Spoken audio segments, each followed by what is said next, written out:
Kenapa tak buat ni, tak buat ni. Tapi sebenarnya as a leader, kalau kita nak berjaya, kita sendiri yang kena ada extra effort. Kita sendiri, macam saya cakap tadi kan, upline ni dia bagi je plan, diperhatikan kita, tegur kita. Tapi kita sendiri yang nak tu, kita sendiri yang buat. Tak perlu tunggu master kita, upline kita tunggu, ni tak buat, ni tak buat. Alah, tak sempat. Kalau fikir pasal tak sempat tu, semua orang tak sempat. Tapi kenapa saya cakap macam kata tak sempat semua kan? As a leader lagi satu, kita kena lead by example. Macam saya cakap lah, leader-leader ni dalam kita semua ni, dia akan tengok leader dia tahu. Macam saya lah, saya bekerja, saya dah anak kecil. Kalau saya sendiri bagi excuse, tak boleh, saya tak sempat, saya busy dengan kerja. No. Tapi bagi saya kena cakap dengan saya, kalau saya nak downline saya efektif, saya sendiri yang kena efektif. Kalau saya nak downline saya complete carbonate, saya dulu kena. Kalau saya nak downline saya pergi international, saya dulu yang kena buktikan. So as a leader, kita kena lead by example. Tak boleh suruh anak kita lahirkan supervisor, tapi kita sendiri tak ada. Efektif cepat, tapi kita sendiri tak efektif. Ujung-ujung bulan baru efektif kan. Itulah yang kita kena belajar, accept to learn. Leadership ni tak ada apa yang perfect. Saya sendiri, semua master Azim pun still belajar. Dan saya sendiri still belajar. Dan macam mana saya belajar, saya tengok master-master upline saya, leader-leader yang lama ni. Saya suka tau kalau pergi international. Kalau sebelum ni kalau kita ada event kan, saya suka pergi menepek dekat orang-orang lama ni. Sebab saya suka tau, saya suka macam Masa Azim 11 tahun kan. Macam saya baru, saya nak kenapa, apa yang dia buat untuk dia sustain selama tu. So as a leader, kalau sekarang ni, kan kita tak jumpa kan, ada WhatsApp, ada call, PM je. Orang Syakli ni sangat pemurah dengan segala tips. Serius. Sebab masa saya ingat lagi, maksud saya segan-segan nak pergi, tapi saya pergi je tanya Master Ifah. Saya tanya Master Ifah. Maksud saya pergi trip kapal cruise tu, yang Phuket tu. Saya pergi dekat Master Ifah, saya tanya macam mana saya nak rank up ni. Saya dapat tip yang sangat berguna lah. So kalau kita sombong, orang kata macam sombong bodoh ni, tak nak pergi belajar dengan orang lama ni, sangat rugi.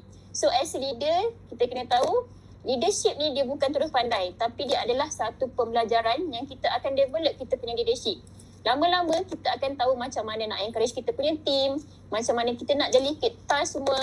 So as leader, kita kena encourage team kita ni untuk ke depan. Tu bermakna kita sendirilah, bukannya kata macam saya cakap, upline ni dia bagi 1% je. 99% tu diri sendiri.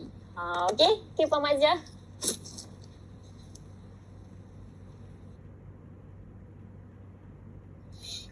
Terima kasih Master Mona. Jadi saya suka kepada apa yang Master Mona emphasis tadi, iaitu lead by example. Sebagai leader, kita akan mempunyai ramai follower.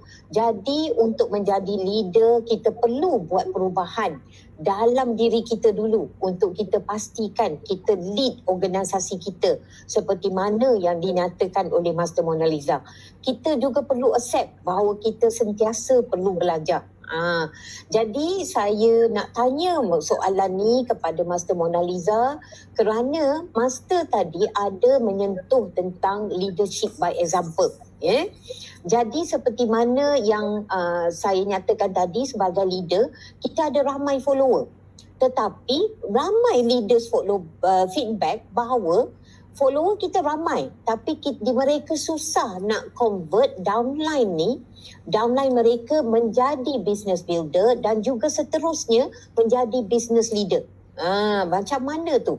Jadi untuk menjawab soalan ni, boleh tak Master share apa yang Master lakukan untuk membina kumpulan Master, dan juga apakah top 3 quality yang diperlukan untuk sebagai menjadi business leader yang berjaya dalam business Syakli ni? Silakan Master Mona. Terima kasih Puan Mazia. Okay, kalau kata macam mana saya ubah daripada adik SID yang datang tu, sebenarnya saya banyak menggunakan online lah, online Facebook, IG story semua. Kita orang banyak share pasal inspirasi. Saya suka ajar tim saya untuk memberikan inspirasi. Tak perlu nak cerita pasal duit, tak perlu nak cerita pasal kekayaan sangat. Sebab sebenarnya kita orang bisnes, semua orang tahu buat bisnes, of course lah kita nak ada kekayaan, ada duit ekstra kan. Semua orang tahu. Tapi how you nak touch hati orang tu, hati manusia ni, sampai macam ada salah satu downline ni, dia kira boleh kata dari keluarga yang senang. Tapi dia tersentuh daripada story saya, journey saya dalam Shaklee. Bila saya dapat bagi mak ayah saya tak perlu pergi kerja dah. Dia tersentuh dekat situ. Maknanya how hard I nak buktikan dalam Shaklee ni, dalam bisnes ni, untuk bagi sesuatu dekat mak ayah.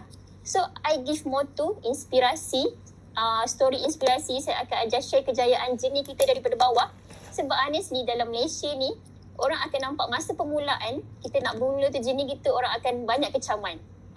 Kecaman, boleh ke cakap je. Tapi percayalah, diorang ni dia akan ikut perjalanan kita. Dia akan stop. Macam saya stop masa saya kan, dia boleh 4 sampai dia kata dia boleh 4 angka tu.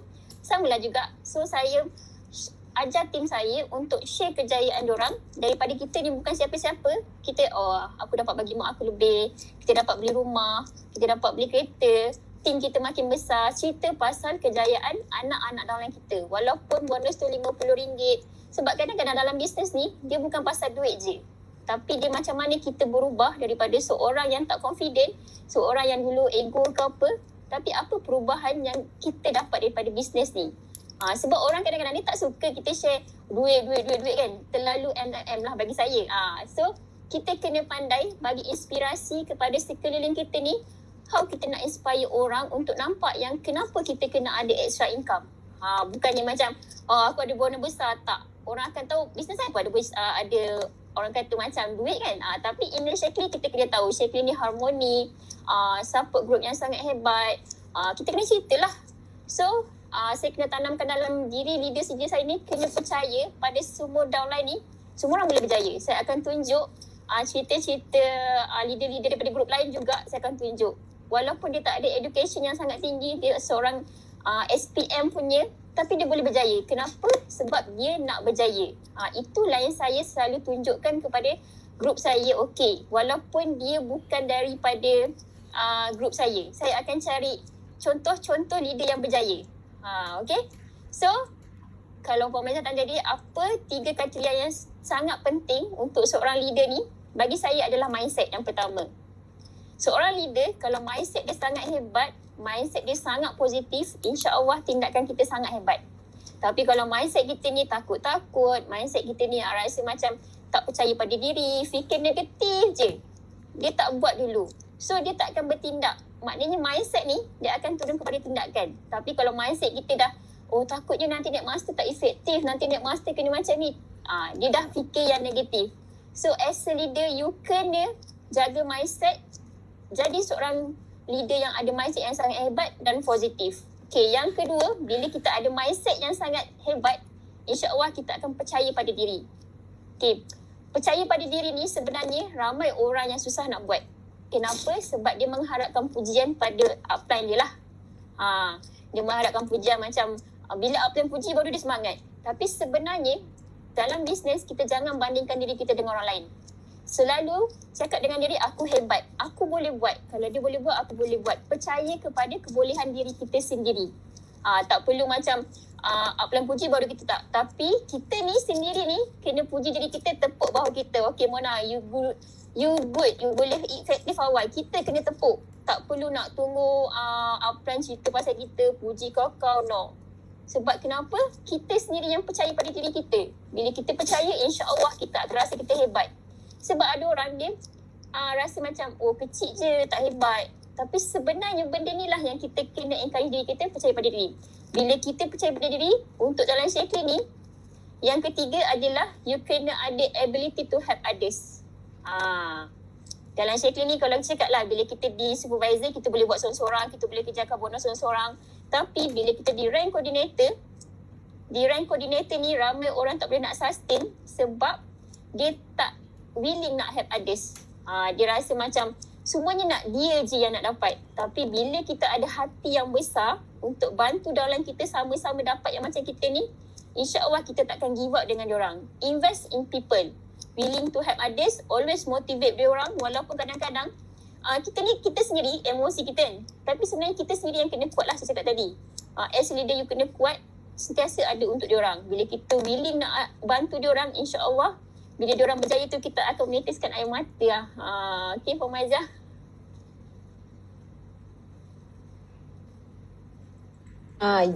Terima kasih Master Mona. Ya, betul tu. Dan Master Mona sendiri yang nyatakan bahawa saya setuju sangat di mana kita ni sendiri mesti mencari inspirasi atau inspire others. Kerana setiap orang boleh berjaya dalam perniagaan Shaklee. Tetapi untuk berjaya, kita kena tanamkan sikap mahu membantu orang lain untuk berjaya. Ini yang uniknya perniagaan Shaklee ni. Kerana kita akan hanya berjaya apabila kita telah menjayakan orang lain. Jadi saya nak dengar pula daripada Master Noor Azrin. Bagaimana pengalaman Master dah lama dalam bisnes Shaklee ni menukar atau membantu seseorang itu dalam kumpulan Master untuk menjadi business builder dan seterusnya kepada business leader. Silakan Master Azrin, boleh share sikit. Terima kasih Puan Mazia. Dalam bisnes Shaklee ni, semua orang pun boleh jadi SID, betul tak? Sebab you register, you bayar RM35 je pun you dah boleh jadi SID kan. Tapi tak semua orang boleh jadi business leader. Saya sangat setujulah dengan apa yang Master Mona share tadilah. Kita bagi inspirasi kepada orang lain supaya SID yang biasa-biasa tu tadi boleh jadi business leader yang hebat.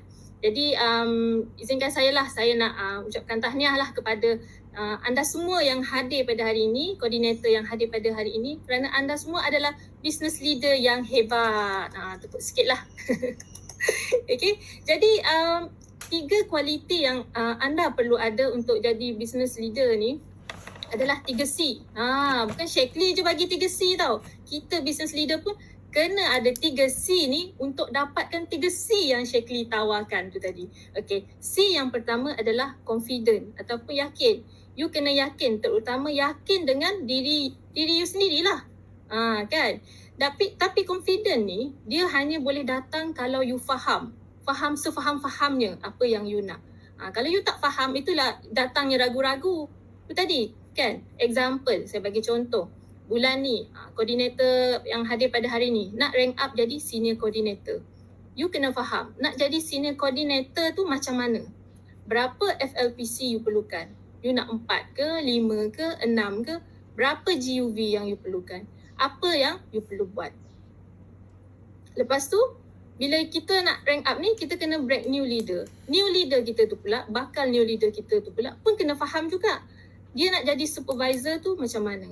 So kalau semua orang faham, barulah confident tu datang. Okay? So sebagai leader, you kena confident. You kena ada confident attitude ni tadi. Sebab downline ni dia akan tengok kita. Downline memang akan tengok kita. Kalau kita confident untuk rank up 100% bulan ni, percayalah downline you, dia akan confident 200% untuk rank up pada bulan ni. Okay. Yang kedua pula, C yang kedua pula adalah committed. Macam saya cakap tadi lah, committed. Okay? You kena committed dalam bisnes ni. Kalau tak committed, jadi apa? Jadilah katak si katak lompat. Kan?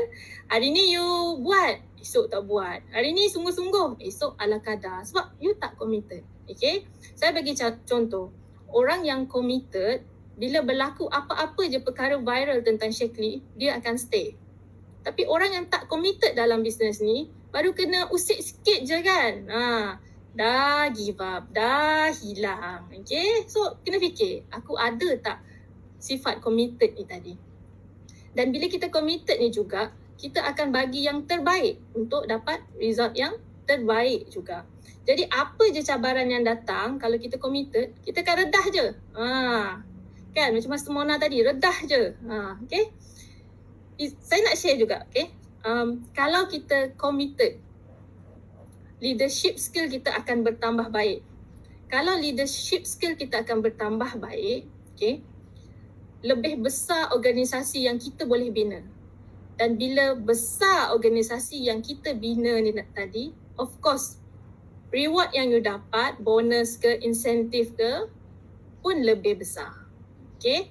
Jadi, C yang ketiga pula adalah coachable ataupun willing to learn. Pengalaman saya 11 tahun dalam bisnes Shaklee,